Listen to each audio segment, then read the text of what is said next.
জাতীয় নির্বাচন চলতি বছরের ডিসেম্বরে অনুষ্ঠিত হতে পারে, তবে 2026 সালের জুনের পর হবে না বলে জানিয়েছেন প্রধান উপদেষ্টা ডক্টর মোহাম্মদ ইউনূস। তবে তিনি নির্বাচনে অংশগ্রহণ করবেন কিনা সে বিষয়ে নিশ্চিত করেননি। বৃহস্পতিবার 15 মে দ্য ইকোনমিস্টে প্রকাশিত এক প্রতিবেদন থেকে এ তথ্য জানা যায়। প্রধান উপদেষ্টা জানান, অন্তর্বর্তী সরকার মূল্যস্ফীতি এবং ব্যাংক খাতকে স্থিতিশীল রাখতে সক্ষম হয়েছে, তবে অর্থনৈতিক প্রবৃদ্ধি এখনও দুর্বল। একই সঙ্গে রাজনৈতিক পরিস্থিতিও ভঙ্গুর রয়েছে। বিপ্লবের 9 মাস পরও বড় পরিবর্তন আনা কঠিন হয়ে পড়েছে। তিনি বলেন, ঐক্যমত কমিশন রাজনৈতিক দলগুলোর সঙ্গে মিলে জুলাই সনদ প্রণয়ন করবে, যা নির্বাচন অনুষ্ঠানের পথ খুলে দেবে এবং একটি নতুন বাংলাদেশ গঠনে সহায়তা করবে।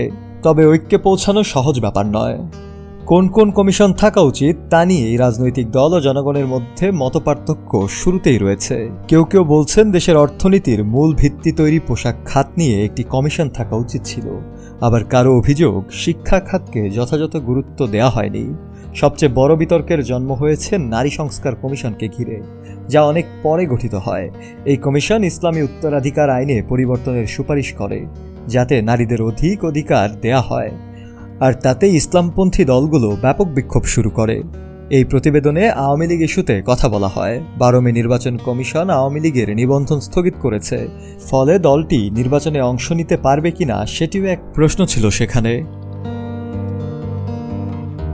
শফি আল মাওলা, কালের কণ্ঠ।